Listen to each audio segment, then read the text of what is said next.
Hello my dear friends, you're in the Military Summary channel and today we will discuss the situation in Ukraine on the 18th of November of 2025. Today we have a lots of very interesting updates, so let's start.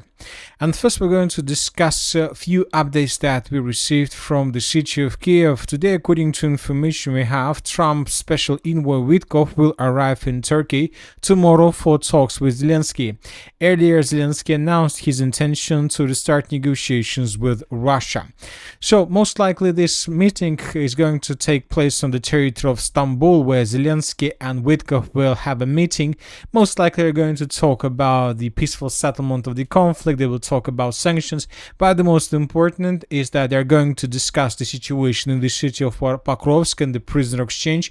Most likely Zelenskyy will ask the United States of America to negotiate with Russians regarding the prisoner exchange. Ukrainians will return Russia 1,200 soldiers, let's say, and Russians will allow the contingent of the armed forces of Ukraine from the territory of the city of Mirnograd to peacefully escape the squadron without any consequences and without being attacked from the Russian side.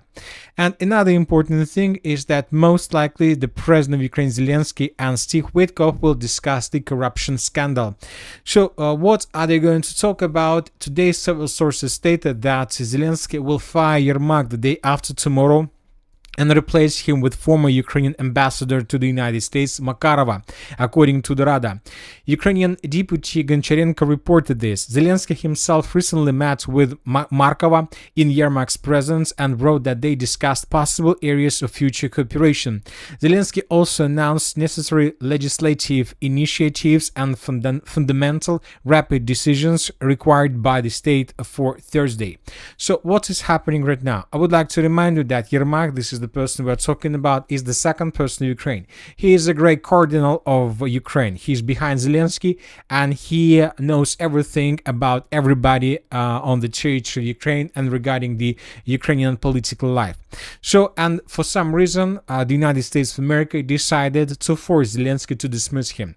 The sources are saying that this person is tightly connected with the corruption scandals that we've been discussing for a very long period of time, probably since the beginning of November of 2025. He was involved, and maybe he is still involved in those schemes, and so that is why the United States of America are trying to remove him. And you know that this is a very important thing because Yermak makes Zelenskyy stronger, and if Zelenskyy decide to dismiss Yermak from his position, obviously Zelenskyy will lose a portion of his power. He will become weaker in comparison with the previous, let's say, stage of the special military operation when Yermak was the second person in Ukraine. Anyway, let's wait and see what is going to be next, but obviously the situation is getting very interesting. Now let's discuss the situation on the ground, and first let's talk about the Zaporizhzhia direction where the Russians continue their offensive operation. During the previous 24 hours, most of the updates are coming from the area between the settlements of Rovnopolye and Kolomytsy. So let's discuss everything in details. Today, the Minister of Defense of the Russian Federation stated that as a result of clashes, the units of the Group of Forces East managed to establish complete control over the settlement by the name of Nichaevka. So this village was captured by Russians, according to information we have, according to the Minister of Defense. Few hours later, several pro-Russian sources added additional changes on the ground between the settlements of Salotka and Zlagoda. So these fields were captured by Russians as well, according to different pro-Russian sources, but according to very reliable pro-Russian sources. Based on their report, we added additional gray zone. Furthermore, during the previous 24 hours, we received a very interesting update that was published by another pro-Russian source, and according to their information, the Russians, as a result of clashes, managed to improve their positions to the north of the settlement of Vovchi and Alexeyevka and to get the outskirts of the settlement of Tikha. So this is a very important and interesting offensive operation because with this, the Russians most likely will try to improve their positions, to cut supply lines, and probably even to cross the river of Volsha to attack the settlement of Velika Mikhailovka from behind. Anyway, let's wait and see, but the situation is getting worse and worse. Furthermore, today several sources stated that the situation for the armed forces of Ukraine on the territory of the city of Guliai-Pole has become probably impossible. So the Russian sources are saying that in coming days the battle for Guliai-Pole will begin, and Ukrainians most likely will not be able to show any resistance. So the configuration of the map is very interesting, and of course now the Russians have possibilities to move in any direction they want. And if you ask my opinion, of course the simplest way for Russians is to begin advancing in the southern direction along R85 road that is located on the Russian side of the river by the name of Gaichul. So the Russians most likely will not suffer any resistance from the Ukrainian side, and from these positions Russians will continue offensive operation until they take the city of Guliai-Pole under complete control. But if you ask my opinion, I believe that the Russians may try to test the Ukrainian defense on the line between the settlements of Andreevka and Guliai-Pole itself. So the Russians, I believe, in coming days will try to check and to test the Ukrainian defense along this defense layer. So, and this is a very important situation, because if we take a look at the map, if we take a look at the situation at the map and information that we can find in the open source, we might see that this is the last defense belt, this is the last defense layer in front of the city by the name of Zaporizhzhia. Yes, Ukrainians are trying to prepare additional fortifications to the east of the city, but these fortifications are being built right in front of the city, but not somewhere in the middle, which means that if Russians somehow are able to cross the river of the Haichul, to cross this area, let's say from the settlement of Nichayevka, and to begin advancing further in the western direction, and if, let's say, the Russians are able to establish complete control over the settlement by the name of Ternuvata, from these positions, we can say that that the last defense layer of the city of Zaporizhzhia collapses, or collapsed completely. So this is a very important period of the Zaporizhzhia offensive operation, when from one side the Russians will try to advance further in the southern direction with the purpose to finish the battle for the city of Guliai-Pole, but at the same time the Russians may test the Ukrainian defense further in the western direction, and if they can do this, then, telling the truth, I'm not even sure where exactly the Ukrainians would be able to stop the Russians, because this is not just the settlement of Ternuvata.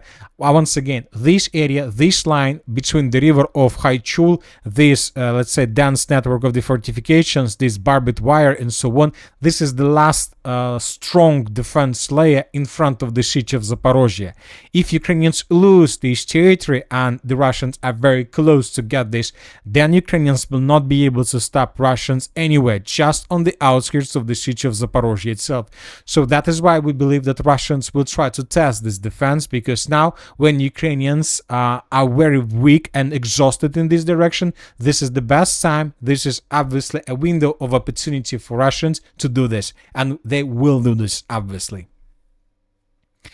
Now let's move further and let's discuss the situation in the Pokrovsk direction. During the previous 24 hours, we haven't received almost anything from this area, just lots of updates of how Ukrainians were counterattacking Russians. Today, several pro-Russian sources reported that Ukrainians during the previous 24 hours made the biggest number of attempts to counterattack and to unblock their contingent on the territory of the Pokrovsk agglomeration. But all those attacks were repelled by Russians, and the Russians are saying that Ukrainians lost up to 180 soldiers. So around half a battalion was destroyed during the previous 24 hours attempts from the Ukrainian side to counterattack in this area. Most likely those counterattacks weren't the only counterattacks that Ukrainians were planned. Most likely we're going to see more and more, let's say, attempts from the Ukrainian side to counterattack in the northern part of the city of Pokrovsk with the purpose to allow the Ukrainian contingent on the territory of Mirnograd to escape the encirclement with the minimal losses. But at the same time, the Russians intensified their aviation bombardments of the eastern part of the city of Mirnograd. Just during the previous 24 hours, we received at least 3 videos where we can see how Russians were using FAB 3000 to attack and basically to reduce to ruins the most eastern part of the city of Mirnograd, the Mirnograd citadel. The Russians are doing this for many reasons, and the most important one is to show Ukrainians there is no point to show resistance, there is no point to resist, and it's time to start talks, it's time to start accepting demands of the Russian side, and that's the time is running out of you. So this is the situation in this area. Now let's move further and let's discuss the situation in the Konstantinovka direction. During the previous 24 hours, lots of sources reported that the Russians managed to break through Ukrainian defense in the area of Anapolia. This information was provided by several sources who are familiar with the situation, which means that in coming days Ukrainians will be forced to fall back from this area, and in coming 2 or 3 weeks the Russians will be able to maintain the lines and to shorten the distances between these territories. Everything along this red line could be captured by Russians within the next 2 or 3 weeks, and right after this moment the Russians will begin offensive operation or infiltration operation with their sabotage and reconnaissance group deep inside of the territory of the city of Konstantinovka. Now let's discuss the situation in the area of the city of Siversk. During the previous 24 hours, we got lots of updates from the most southern part of the settlement. The pro-Russian sources reported that as a result of clashes, the Russians managed to capture up to 15% of the settlement of Siversk. So everything along this red line is already under complete control of the armed force of the Russian Federation, but just according to pro-Russian sources. But saying the truth, we believe that this is something what is happening right now in this area. Several pro-Ukrainian sources published a video where Ukrainians were attacking soldiers of the armed forces of the Russian Federation right exactly at this point with FPV drones. Based on this video, we came to the conclusion that this dense network of the fortifications were captured by Russians, and now Russians have very good positions right to the south of the city. And the most important, that if this information about Russia's positions in the southern part of the city of Siversk is correct, this means that Ukrainians from the territory of Zvanovka lost any possibilities to get more or less good supply and support from the mainland, which means that the days for the settlement of Zvanovka are numbered, and most likely in coming days the Russians will capture this territory without any resistance from the Ukrainian side. Ukrainians basically would be forced to fall back from this area if they can towards the settlement of Svyatopokrovsk, where the Ukrainians will try to organize the next defense layer with the purpose not to allow the entire front line to collapse. But the situation with the settlements of Zvanovka and the southern part of Siversk tell us, first of all, that Ukrainians lost possibilities to use the southern directions and southern roads to supply and support their contingent on the territory of Siversk, if there is a contingent there. The Russians at the same time continue bombing and attacking the eastern part in the eastern dense network of the fortifications of the city of Siversk. It seems that they are preparing themselves before the beginning of assault operation from the north as well.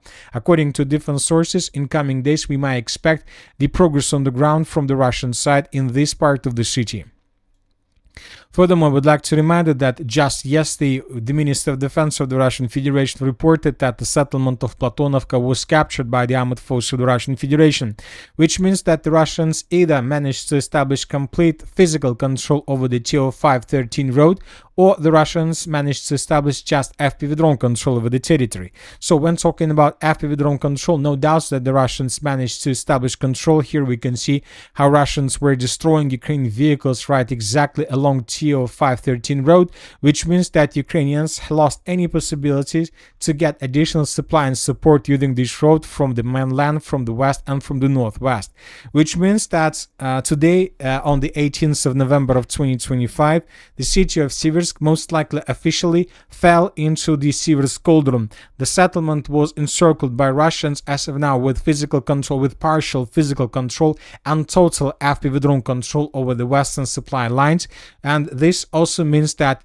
within days the situation for the Ukrainians in this area will just become worse and worse.